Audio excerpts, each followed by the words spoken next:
Hey, so today I wanted to talk about creativity in connection to the search of perfection.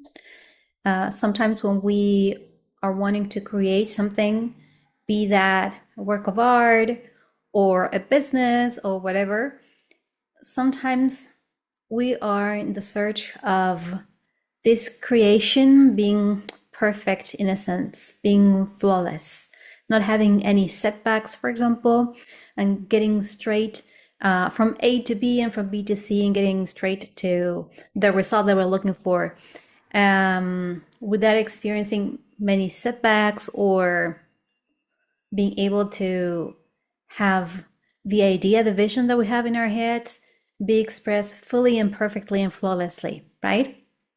I wanted to talk about that today in this video because I feel that it's something that gets in the way most of the times of us being able to express ourselves fully in whatever area you want to express yourself, right?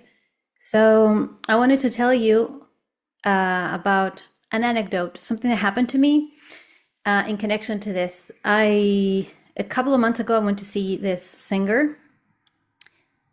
She's a singer that I really truly admire. She's someone, the type of artist that you look up to, and that, I mean, I know all of her songs. And so I was very excited to go and see her perform live. It was the first time that that was going to have the possibility to see her perform live. So I was really, really excited. So I traveled to a different city to go and see her, and the whole experience was wonderful. And I'm more than happy that I got to see her play live. But one thing happened when she was performing one of her songs. This was halfway through the concert. She basically she was singing and she sang a note which was off key, and I could hear it. She could hear it. I don't know if all of the audience was able to hear it because me being a musician and being a singer, I have a very well-trained ear. So maybe, I don't know if this was really obvious or not for the rest of the people, but it was obvious for me. And I also could see that she jolted a little bit, like she heard it. And so what's interesting was not this, but what came after. So she was halfway through a song that happened, right? And the way that she reacted to that is something that I will always treasure in my heart. It was nothing serious. I mean, we can all like sing off key sometimes or get out of tune. I mean, we're all human beings, right? We are not robots, so that's fine. But what I liked about it and what that taught me was the way in which the way she faced that challenge. I could sense that she had heard herself sing off key. And what the second part of the song, after she sang that note off key, was probably the best in the show. Probably the song, I mean, after this song, the whole show took off. So I could see that she heard herself fail in a sense. It was like I said, this is now a big deal, right?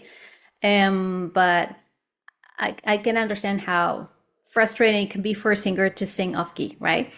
But so after that, I could see that I don't know what her thought process was at the time, but I could sense that it was like, okay, now I'm gonna give you all I have, right? This was nothing, and look, this is all I have to give. So it was, in a sense, a way of just being faced with challenge, in a sense, and right away knowing that it was fine and let's move on. She moved on very quickly, and she overcame that challenge just by giving all that she had, right? In the second half of the show.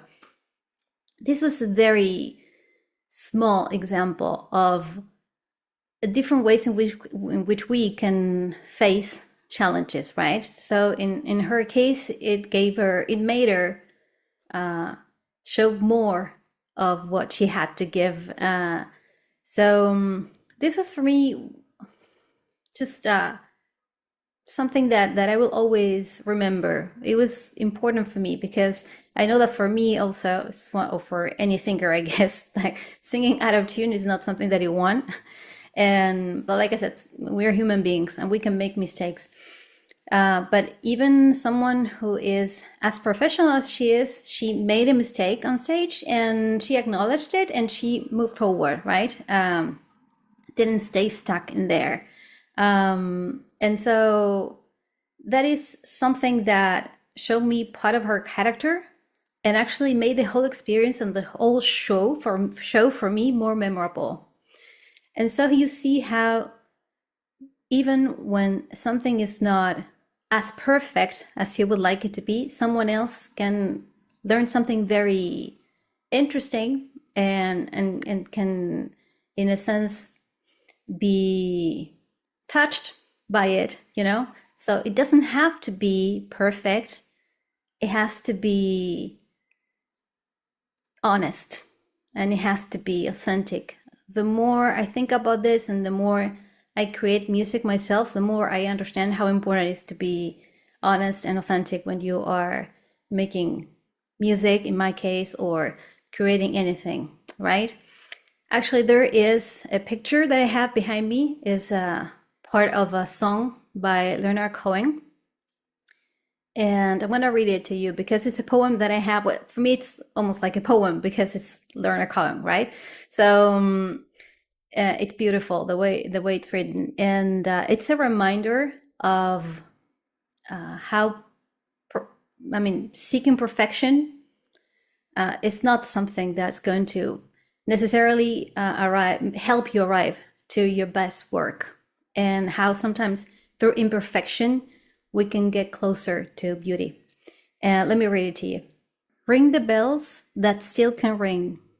Forget your perfect offering. There's a crack in everything. That's how the light gets in. So there's a crack in everything. That's how the light gets in. Such a beautiful way of saying it, putting it. It's genius, really. And if I go back and I start to ask myself, like, why is it that I create what I create? Why is it that I make music? Actually, I had this realization not too long ago. It's because of a challenge, a difficulty that I had, especially growing up, when it felt to me like it was really hard for me to say what was on my mind. So singing, writing songs, writing poems, these were all ways in which I managed, that I used, right, to cope with this difficulty that I had to express myself. So maybe I couldn't do it face to face, or I had, like, for different reasons, I felt that I had this impossibility to just say what was in my mind. But it was easier when I sat down. It gave me time to reflect. It gave me time to understand what I was feeling. And it gave me the possibility to pause and to express what I was thinking, what I was feeling, right? So this impossibility, in my case, in my life, this which felt like a real challenge for me at a time, then became gold in a certain way, because in a sense it helped me create and build a life around music and this thing that I love so much, which is creating songs and singing, right? And if I hadn't had that impossibility, that what I feel like a challenge, really, it was a real challenge. If I hadn't had that challenge, then probably I wouldn't be writing songs right now, or singing for the matter. So maybe this is an exercise that you could also do. Try to see if maybe that thing that you could potentially see as a problem or a challenge or an impossibility that you have, how that has helped you in certain ways to become who you are today. So I think that it's an interesting way of looking at it, right? In connection to this, I wanted to bring up a very old repair technique. It's a Japanese technique called Kintsugi. I don't know if I'm pronouncing it right. It's a repair technique that mends broken or cracked pottery using powdered gold.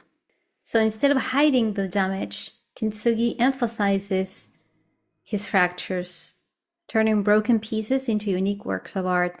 Nowadays, it's very common for singers to use autotune when they are performing live, right? So it seems that we're using technology to try to prevent ourselves from seeing the fractures, from seeing the imperfections, right? From appearing human. So, because basically, imperfection is part of the rules of the manual, actually, of the rules of the game. There's always going to be a fracture, there's always going to be a crack, and that's how the light gets in. That's how it can get interesting. For me, it was being very limited when it came to expressing my emotions, and that's how I started to want to express myself, and that's how I found art. And maybe it's the same for you. So now comes AI into the picture as well. So we're using AI to create works of art, to create music, to create songs.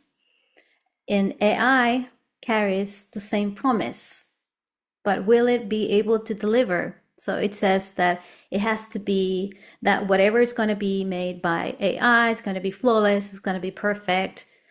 But the more perfect it is, I don't know if it happens to you, but for me, the more perfect it is, the more perfect that I see something be, just it feels like more imperfect in a sense. Like it doesn't feel it's truly human, right? And so this is an invitation for you to, and this is something that I will be doing as well with my own creations, and I am doing already. Just I'm trying to see whatever I make. I'm trying to be mindful of what I'm doing when I'm creating something and what I'm thinking and how I view imperfections. So it's an invitation for you to create. And whenever you create, try to see imperfections, not as something that you need to necessarily hide, but as something that you might want to sprinkle some gold on. Maybe that's what's making you unique.